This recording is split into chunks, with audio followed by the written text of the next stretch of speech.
Hello बच्चों, आज हम लोग एक्सरसाइज 22C का क्वेश्चन नंबर 7 से स्टार्ट करेंगे क्योंकि क्वेश्चन नंबर 6 तक पिछले वीडियो में बना चुके हैं। तो क्वेश्चन नंबर 7 में क्या है? The perimeter of a rhombus is 40 centimetre. एक रोम्बस है, उसका पेरीमीटर दिया हुआ है। ठीक है, तो एक रोम्बस बना लेते हैं। सबसे पहले देखो, एक रोम्बस है, इसका जो पेरीमीटर है वो 40 सेंटीमीटर दिया हुआ है। तो रोम्बस का पेरीमीटर का फॉर्मूला क्या होता है? एक रोम्बस का पहले नाम दे देते हैं हम लोग, ABCD, और इसका ये है डायगोनल। रोम्बस का प्रॉपर्टी क्या क्या होता है कि जो रोम्बस का डायगोनल होता है वो एक दूसरे को बाइसेक्ट करता है, मतलब AO is equal to OC होगा और DO is equal to OB होगा। ठीक है, और एक दूसरे को राइट एंगल में बाइसेक्ट करता है, मतलब यहाँ 90 डिग्री बनाएगा, इधर भी 90 डिग्री बनाएगा। ठीक है, ये दो प्रॉपर्टी होता है रोम्बस का, और चारों साइड इक्वल होता है। ये और ये चारों साइड इक्वल होता है। तो अभी हम लोग को यहाँ पे क्या बोला जा रहा है कि the perimeter of a rhombus is 40 centimetre. Rhombus का पेरीमीटर क्या होगा? 4 इंटू साइड। तो 4 into side is equal to 40 centimetre हम लोग करेंगे, और जब उससे साइड का वैल्यू निकल जाएगा, साइड का वैल्यू निकलेगा जब, तो ये साइड है। और इसका क्या बोल रहा है? If one diagonal is 16 centimetre, मतलब मान लेते हैं AC दिया हुआ है 16 सेंटीमीटर। ठीक है, तो 16 सेंटीमीटर अगर AC दिया हुआ है तो AO क्या हो जाएगा? 8 सेंटीमीटर, क्योंकि AC का आधा होता है। सबसे पहले स्टेप बाय स्टेप बनाना चालू करते हैं, नहीं तो दिमाग में हौच पौच हो जाएगा, लगेगा बाप रे कितना लेंदी क्वेश्चन है। ठीक है, तो एक एक करके स्टार्ट करते हैं। यहाँ जो दिया हुआ है वो लिखते हैं, given perimeter is equal to 40 centimetre, यही दिया हुआ है। अच्छा, अब पेरीमीटर क्या होता है वो हम लोग यहाँ पे लिख देते हैं। पेरीमीटर क्या होता है? 4 into side. 4 into side equal to 40 हो गया। This implies side equal to क्या हो जाएगा? 40/4। ठीक है, अब इसको कैंसिल करेंगे, 4 1 जा 4 और ये हो जाएगा 4 10 जा 40, ये आ गया 10 सेंटीमीटर। तो रोम्बस का साइड क्या आ गया? 10 सेंटीमीटर। ठीक है, अब रोम्बस का साइड 10 सेंटीमीटर आ गया।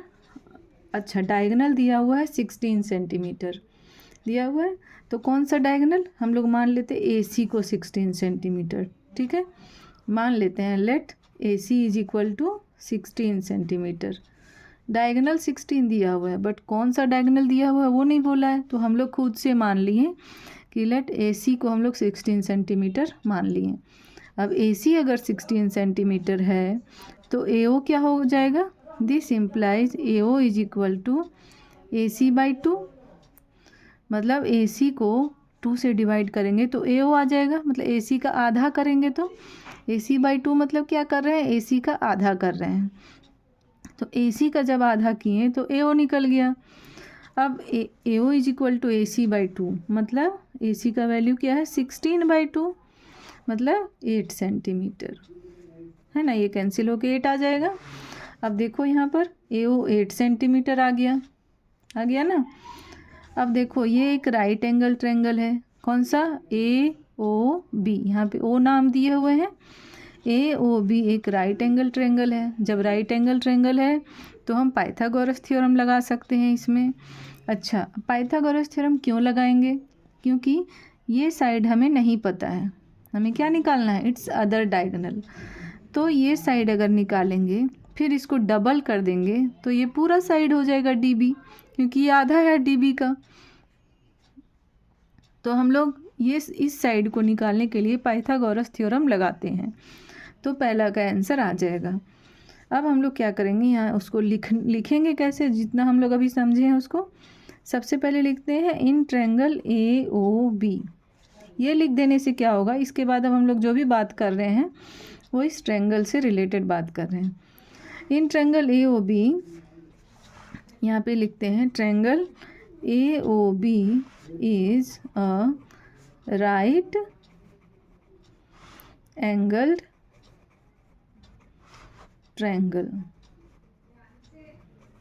ठीक है, AOB क्या है? राइट एंगल ट्रायंगल है। अब राइट एंगल ट्रायंगल है, therefore by Pythagoras theorem, Pythagoras theorem क्या बोलता है? Hypotenuse square is equal to base square plus height square. तो यहाँ हाइपोटेनियस क्या है? क्योंकि यहाँ पे 90 डिग्री बन रहा है, तो इसके सामने वाला जो साइड है AB वो होगा इसका हाइपोटेनियस इस ट्रायंगल में। तो हम लोग यहाँ क्या लिखेंगे? AB square is equal to AO square प्लस OB स्क्वायर। समझ में आ गया? अब AB के जगह में हम लोग 10 बैठा देंगे, क्योंकि AB तो 10 सेंटीमीटर है। 10 square is equal to AO क्या है? देखो यहाँ पे हम लोग AO निकाले थे ना 8 सेंटीमीटर, इसको हम लोग यहाँ बैठा देते हैं 8 स्क्वायर प्लस OB स्क्वायर। ठीक है, अब हम लोग क्या करते हैं? 10 10 जा 100, 8 8 जा 64 प्लस OB स्क्वायर। अब हम लोग OB का वैल्यू निकालेंगे, तो OB को एक साइड रख लेते हैं, मतलब यहीं पर छोड़ देते हैं और 64 को इधर ले आते हैं। इधर लाने के लिए पहले जो यहाँ है वो लिखना पड़ेगा, मतलब पहले 100 है वो लिख दिए, फिर माइनस 64 इधर आके माइनस में हो जाएगा, इसको माइनस कर दो, 36 आ गया। अब यहाँ पर OB स्क्वायर का वैल्यू है, OB निकालने के लिए क्या करेंगे? इधर हम लोग रूट अंडर कर देंगे 36। अब 36 को हम लोग 6 × 6 लिख सकते हैं, बाहर आ गया 6 सेंटीमीटर। OB निकल गया 6 सेंटीमीटर। ठीक है, अब हमें निकालना क्या है? OB निकल गया तो DB निकालेंगे। DB क्या करेंगे? 2 × OB। तो यहाँ पे हम लोग लिखते हैं therefore DB is equal to 2 × OB। ठीक है, अब 2 × OB क्या है? यहाँ पर 2 × OB क्या है? 6 है, तो 6 2 जा 12 सेंटीमीटर। ठीक है, तो DB निकल गया 12 सेंटीमीटर। देयरफॉर यहाँ लिख दो DB क्या है, उसको अच्छे से लिखना पड़ेगा ना, तो यहाँ लिख दो देयरफॉर अदर डायगोनल ही निकालने बोल रहा था, तो other diagonal is equal to 12 centimetre answer. अब दोनों डायगोनल हमें पता चल गया, तो सेकंड नंबर क्वेश्चन में क्या बोल रहा है? देखो 7 का बना रहे थे ना, इट्स एरिया निकालने बोल रहा है। तो रोम्बस का एरिया का फॉर्मूला क्या होता है वो तो पता ही होगा आई थिंक। देखो एरिया ऑफ रोम्बस यहाँ पे लिखना है, हम सिर्फ एरिया लिख रहे हैं। Area is equal to half into product of its diagonal, its मतलब रोम्बस। ठीक है, half into product of its diagonal. अब यहाँ पर हम लोग को दोनों डायगोनल पता है, तो उसका प्रोडक्ट कर ही सकते हैं। पहला डायगोनल 16 दिया हुआ था क्वेश्चन में, और दूसरा डायगोनल हम लोग निकाले हैं अभी 12 सेंटीमीटर, तो ये हो गया, इंटू कर दिए। अब इसको कैंसिल कर दो, 2 8 जा 16, 12 8 जा 96 सेंटीमीटर स्क्वायर। ये हो गया एरिया।